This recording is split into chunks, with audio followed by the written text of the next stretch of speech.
अजमेर शरीफ दरगाह को शिव मंदिर बताने वाली याचिका को निचली अदालत ने स्वीकार कर लिया, जिसके बाद कोर्ट ने सभी पक्षों, दरगाह कमेटी, अल्पसंख्यक मंत्रालय और एएसआई को नोटिस जारी कर इस मामले में जवाब मांगा। अब इस मामले में अगली सुनवाई 20 दिसंबर को होनी है, लेकिन उससे पहले ही इस मुद्दे पर राजनीतिक वार पलटवार का दौर शुरू हो चुका है।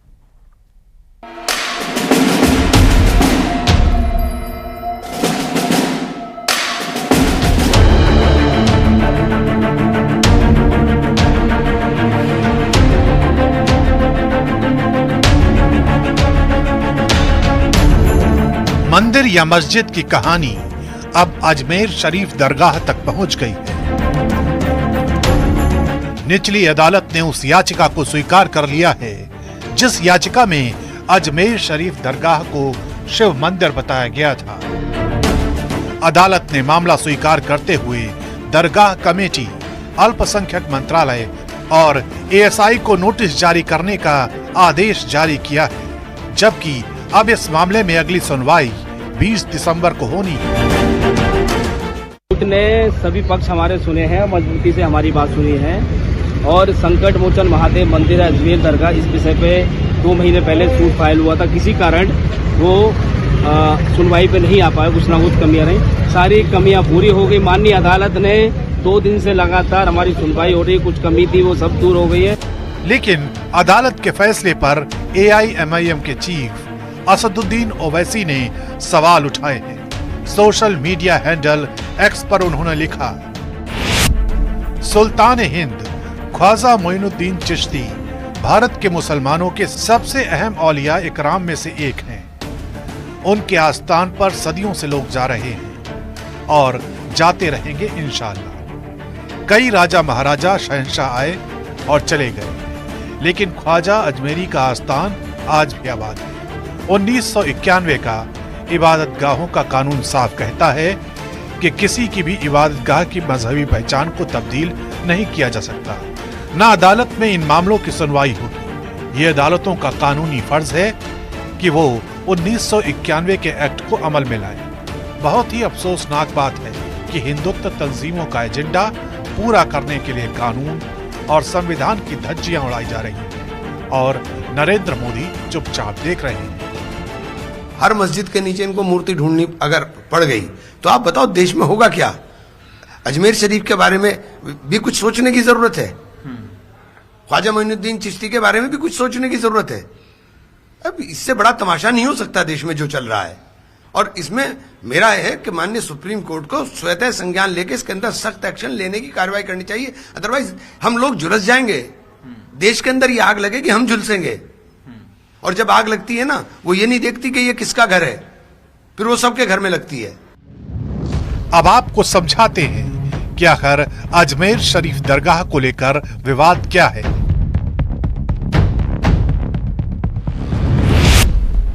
हिंदू पक्ष ने दरगाह की जगह शिव मंदिर होने का दावा किया है। हिंदू सेना के अध्यक्ष विष्णु गुप्ता ने कोर्ट में याचिका दायर की है। कोर्ट ने अजमेर दरगाह का एएसआई सर्वे कराने की मांग की है। दरगाह में मौजूद ढांचों को भी पुराने मंदिर का हिस्सा बताया गया है। हिंदू पक्ष ने कोर्ट में दाखिल याचिका में 1911 में लिखी हरविलास शारदा की किताब का जिक्र किया है। हिंदू पक्ष ने अजमेर दरगाह के तहखाने में गर्भगृह होने की बात कही है। दावा है कि दरगाह परिसर में मौजूद 75 फीट लंबे बुलंद दरवाजे के निर्माण में मंदिर के मलबे के अंश हैं। याचिका के जरिए दरगाह शरीफ के सर्वे की मांग की गई है। यही वजह है कि अजमेर शरीफ दरगाह के दीवान जैनुल आबिदीन के बेटे नसीरुद्दीन चिश्ती ने याचिका पर अपना एतराज जताया है। साथ ही कहा है कि ये याचिका सस्ती लोकप्रियता हासिल करने की कवायद है। ये जो नई परिपाटी डाली जा रही है कि हर दरगाह और हर मस्जिद में मंदिर होने का दावा किया जा रहा है। अभी रिसेंटली हमने संभल में देखा, बहुत दुर्भाग्यपूर्ण घटना थी। 4-5 बच्चे वहाँ शहीद भी हुए। जिसकी निंदा की जाए उसकी कड़े शब्दों में कम है। हिंदुस्तान की अजमेर शरीफ की जो दरगाह है वो तमाम मज़हब के मानने वालों की अकीदत का एक मरकज़ है। यहाँ से हमेशा मोहब्बत अमन का पैगाम गया है और इस दरगाह से आज के दौर में पूरे हिंदुस्तान यानी पूरी दुनिया के हिंदू मुसलमान तमाम मज़हब के लोगों की आस्था जुड़ी हुई है। ये दरगाह आज की नहीं है। गरीब नवाज रहमतुल्लाह अलैह 1195 में हिंदुस्तान आए और 1236 में आपका तकरीबन 20 साल हुआ। उसके बाद में दरगाह बनाई गई, पूरी समय समय पे इसका निर्माण होता रहा। हज़रत ख्वाजा मोइनुद्दीन चिश्ती रहमतुल्लाह अलैह की दरगाह में मंदिर है और कोर्ट ने उसे एक्सेप्ट कर लिया, तो हम तो खैर ये मान के चल रहे थे, क्योंकि अभी सम्मल में जो शाही मस्जिद में एक पिटीशन फाइल की गई 1:30 बजे और 3:30 बजे कमिश्नर अपॉइंट हो गया और शाम को ही कमिश्नर सर्वे करने चला गया डीएम और एसपी को लेकर और तमाम अमले को लेकर, रिपोर्ट भी बनी। उसके बाद 3 दिन बाद नारे लगाते हुए आए और फिर जो हुआ आपके सामने, कभी मथुरा, कभी काशी, कभी बाबरी मस्जिद के फैसला आने के बाद, जबकि हमने कड़वा खूब पिया था और मान लिया था देश हित में, ये सोच रहे थे कि अब कुछ नहीं होगा, लेकिन ये थमने का नाम नहीं लेगा।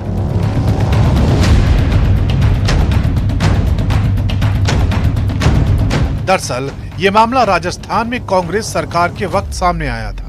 तब सीएम अशोक गहलोत से अजमेर शरीफ दरगाह की जांच की मांग की गई थी। तर्क दिया गया था कि दरगाह की खिड़की पर स्वास्तिक के निशान मिले। हालांकि उन दावों की पुष्टि नहीं हो पाई। यही वजह थी कि तत्कालीन कांग्रेस सरकार की तरफ से कोई एक्शन नहीं लिया गया। लेकिन अब यह मामला कोर्ट पहुंच चुका है और सभी पक्षों से अपनी अपनी दलील पेश करने को कहा गया है।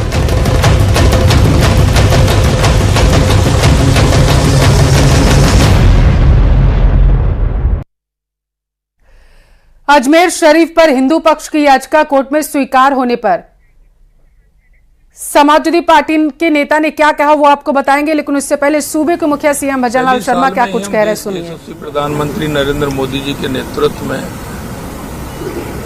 ये हमारा राजस्थान हो रहा है। सबसे बड़ी खास बात यह है कि राजस्थान के अंदर अपार संभावना है और इन अपार संभावनाओं को देखते हुए हर क्षेत्र में राजस्थान को आगे लाने के लिए और जो संकल्प पत्र के अंदर राजस्थान में भारतीय जनता पार्टी ने जो वायदे किए थे, देश के यशस्वी प्रधानमंत्री नरेंद्र मोदी जी के नेतृत्व में हमारी सरकार संकल्पित है और संकल्पित होने के कारण हम छोटी छोटी बातों को देख रहे हैं और राजस्थान में कितना निवेश आ सकता है, इसके लिए हमारा पूरा मंत्रिमंडल पूरी तरह से लगा हुआ है, हमारे अधिकारी लगे हुए हैं। हम कह सकते हैं चाहे वो हमारा मिनरल का क्षेत्र हो, स्टोन का क्षेत्र हो, पर्यटन का क्षेत्र हो, पेट्रोमैक्स का क्षेत्र हो या हमारा चिकित्सा शिक्षा का क्षेत्र हो या ऑटोमोबाइल का क्षेत्र हो, हर क्षेत्र में यहाँ संभावनाएं हैं और हम देख रहे हैं कि हर क्षेत्र में निवेशक यहाँ आ रहे हैं और हमारे देश के यशस्वी प्रधानमंत्री नरेंद्र मोदी जी का 9 दिसंबर के अंदर इसका उद्घाटन करने वाले हैं। आज हम उसी की तैयारी के लिए पूरी टीम के साथ हम यहाँ सारी व्यवस्थाएं देखने के लिए और उनको किस तरह से बेहतर किया जाए इसके प्रयास हम कर रहे हैं। निश्चित रूप से राजस्थान के लिए ये राइजिंग राजस्थान एक मील का पत्थर साबित होगा। सर, आयोजन में राजस्थानी जो कल्चर है, मेहमान नवाजी है, इस पर भी बहुत फोकस है। देखिए, राजस्थान की पहचान देश नहीं दुनिया के अंदर है और मुझे इस बात की खुशी होती है कि मेरा राजस्थानी भाई देश के हर कोने में तो है ही, हर प्रदेश में है, लेकिन मुझे खुशी इस बात की भी है कि जिन जिन कंट्रियों में मैं गया हूं वहां भी मुझे मेरा राजस्थानी भाई मिला है और मैं कह सकता हूं कि आज भी वो राजस्थान की मिट्टी से जुड़े हुए हैं। वो राजस्थानी परंपराएं उनके अंदर हैं। निश्चित रूप से राजस्थान जिस परंपरा के लिए जाना जाता है, जिस मेहमान नवाजी के लिए जाना जाता है, वो हम राजस्थान की इन परंपराओं की मेहमान नवाजी की 9, 10, 11 राइजिंग में देखने को मिलेगी। क्योंकि हमारे जो संस्कार हैं, हमारी जो रीति रिवाज हैं, हमारी जो परंपराएं हैं, उनको हम देश नहीं दुनिया में हम पहुंचाना चाहते हैं, तो निश्चित रूप से उनका भी समावेश इसमें होगा। आपने खासकर आपने प्रवासी राजस्थानियों को लिया है कि पहला दिन सौर ऊर्जा को समर्पित होगा, पूरा जो पहले दिन का आयोजन होगा वो सौर ऊर्जा पर ही आधारित होगा। इसमें आयोजन में भी सोलर पर देखिए अलग अलग हैं, हर क्षेत्र में हमारी सरकार काम कर रही है। देश के यशस्वी प्रधानमंत्री नरेंद्र मोदी जी कहते हैं 4 जातियां हैं, युवा, महिला, किसान, मजदूर। हमारी सरकार संकल्पित है उनके लिए काम करने के लिए। और मैं आज भी आपको विश्वास दिलाना चाहता हूं कि जनता के बीच में जो बातें हमें कही हैं, हमने जो उनके बीच में जो संकल्प पत्र रखा है, हमारी सरकार समय रहते हुए उसको पूरा करेगी, ये हम आपको विश्वास दिलाते हैं। सर, खासकर प्रवासी राजस्थानी हैं, उन्हें इस आयोजन के माध्यम से जोड़ने की आपने उन्हें आमंत्रित किया है कि वो इस ग्लोबल इन्वेस्टमेंट समिट के माध्यम से राजस्थान से जुड़े, राजस्थान में इन्वेस्ट करें। तो खास करके 10 दिसंबर को प्रवासी राजस्थानियों को सम्मेलन रखा। बिल्कुल पूरी तरह से, क्योंकि हमने देखा कि हमारे प्रवासी राजस्थानियों के अंदर जो भाव है, राजस्थान के प्रति जो उनका लगाव है, उनका प्रेम है। हम सभी जगह प्रदेशों में गए, उनका देखा, हम बाहर कंट्रियों में गए, वहां भी देखा। तो हमने 10 दिसंबर के लिए प्रवासी राजस्थानियों के लिए ये कार्यक्रम रखा है। हम उन सभी को आमंत्रित भी किया है और आपके माध्यम से भी हम सभी को आमंत्रित करना चाहते हैं कि वो आएँ और हमारे वो अपना नामांकन उसमें करें और आराम से उसमें अपनी सहभागिता निभाएं। हमें सभी को आमंत्रित किया है। आप सभी को भी बहुत बहुत धन्यवाद। आपको भी जहाँ कहीं आप अपनी बात रख सकते हैं, राजस्थान के विकास में आपकी क्या भूमिका हो सकती है, उसके लिए आपको भी आमंत्रित करते हैं। भाई साहब, राइजिंग राजस्थान जो है, ये राजस्थान थैंक यू भाई साहब।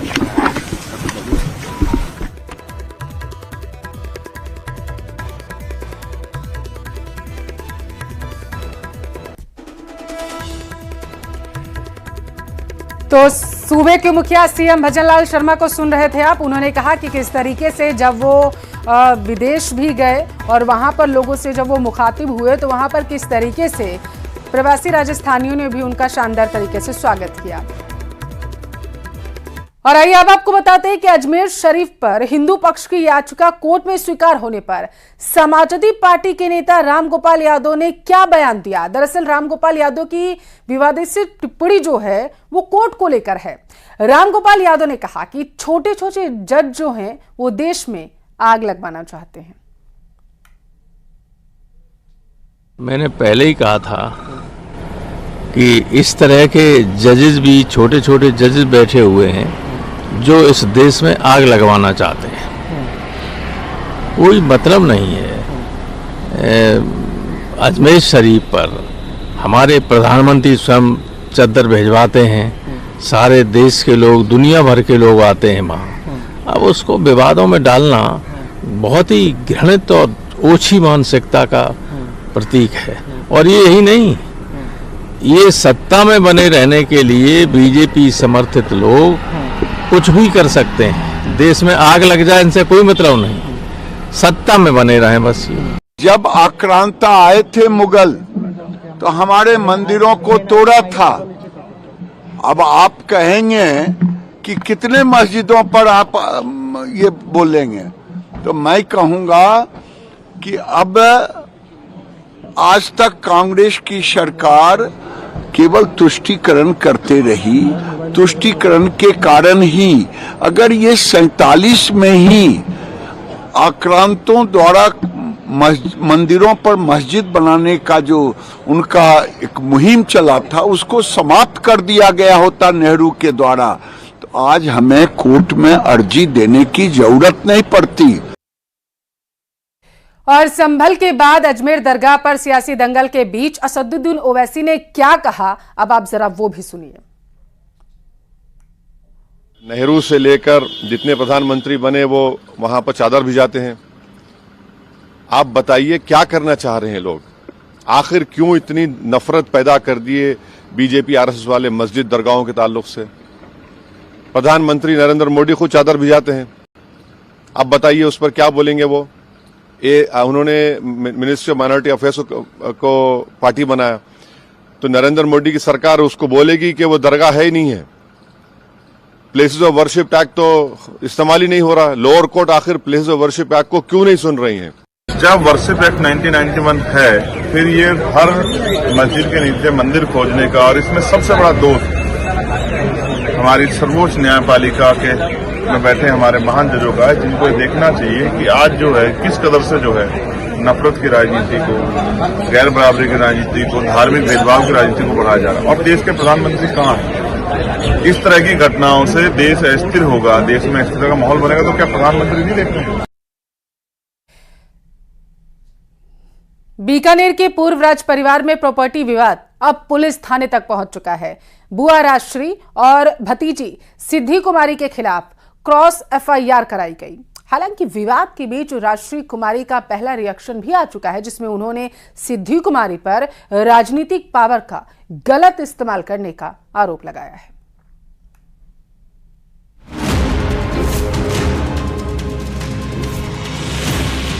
थाने पहुंचा बीकानेर राजघराने का प्रॉपर्टी विवाद। बिछवाल थाने में बुआ भतीजी के खिलाफ एफआईआर। विवाद के बीच राजश्री कुमारी का बड़ा बयान। सिद्धि कुमारी पर पावर के मिसयूज का आरोप।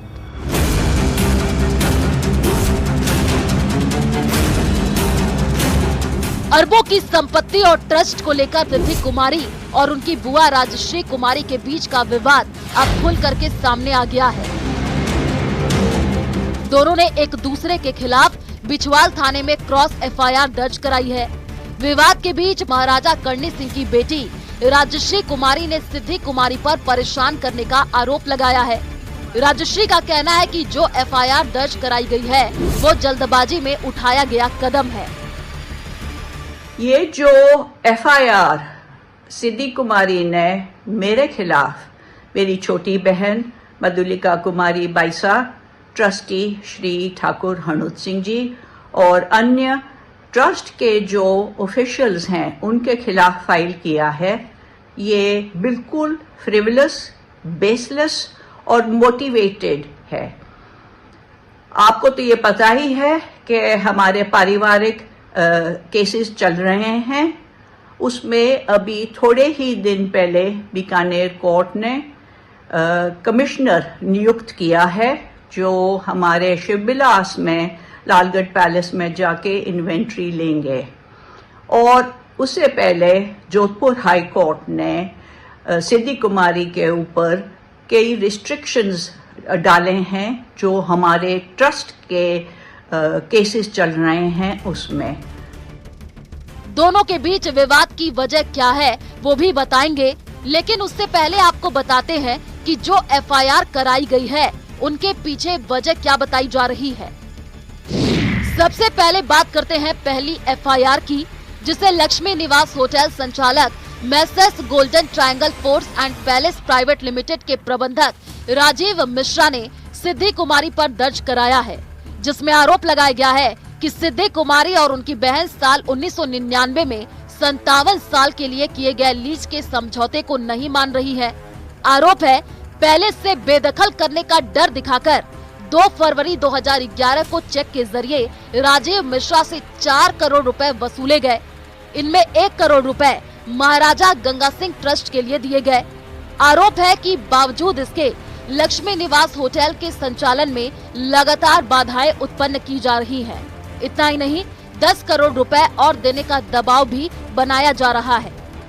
सिद्धि कुमारी जी के खिलाफ जो है वो Messrs golden triangle forts and palace limited जो है उसके निदेशक है श्री राजीव मिश्रा, उन्होंने जो है 175 क्लोज 3 माननीय न्यायालय में जो है इस्तीगासा पेश करके दर्ज करवाया है, जिसमें भी जो है वो एडवांस जो पहले पैसे दिए गए थे और उस बात को लेकर और विवाद है।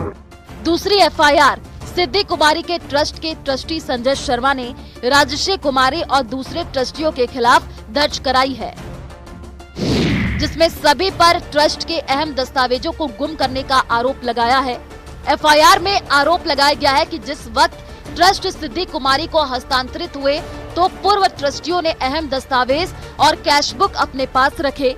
इतना ही नहीं, 29 मई 2024 को ट्रस्ट का चार्ज लिया गया तो महत्वपूर्ण दस्तावेज गायब मिले। ये जो है संजय शर्मा जो है वो ट्रस्ट के ऑथराइज पर्सन है, उन्होंने जो है वो सिद्धि कुमारी जो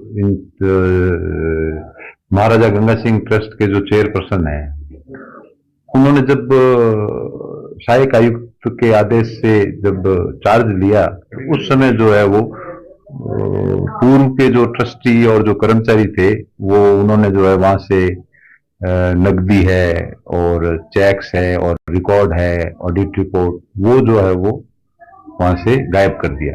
इस बात को लेकर के मुकदमा दर्ज कराया गया है। दरअसल ट्रस्टों पर वर्चस्व स्थापित करने के लिए महाराजा कर्णी सिंह की बेटी और राजश्री कुमारी और पोती सिद्धि कुमारी के बीच विवाद है। दोनों ही ट्रस्टों पर अपना अधिकार जताती हैं, जिनमें से कुछ ट्रस्ट महाराजा कर्णी सिंह के वक्त बनाए गए, जबकि कुछ ट्रस्ट उनके बाद।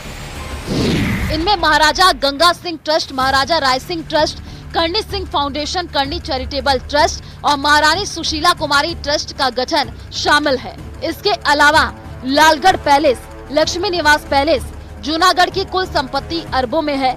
पहले पांचों ट्रस्टों को राजश्री ही देखती थी, लेकिन पूर्व महाराजा कर्णी सिंह की पत्नी राजमाता सुशीला कुमारी के निधन के बाद बुआ राजश्री और भतीजी सिद्धि कुमारी के बीच विवाद बढ़ गया। दरअसल देवस्थानम विभाग के उदयपुर मुख्यालय ने अपने एक आदेश में सिद्धि कुमारी को ट्रस्ट का अधिकार दे दिया। राजश्री ने इसी आदेश को लेकर अदालत में वाद दायर कर दिया। वहीं सिद्धि कुमारी ने पूरे ट्रस्ट को ही बदल दिया। अब सभी 5 ट्रस्ट विवादित हो गए। इन ट्रस्टों पर राजश्री का अपना दावा है, वहीं सिद्धि कुमारी का अपना दावा है। सिद्धि कुमारी और राजश्री कुमारी के बीच ये विवाद नया नहीं है। 11 महीने पहले भी सिद्धि कुमारी ने राजश्री पर धोखाधड़ी और गलत तथ्य पेश करने का आरोप लगाते हुए एफआईआर दर्ज कराई थी। राज परिवार की ये लड़ाई अब खुल करके सामने आ चुकी है और इसका असर केवल महलों तक सीमित न रहकर सार्वजनिक हो गया है। Bureau report, news 18 Rajasthan.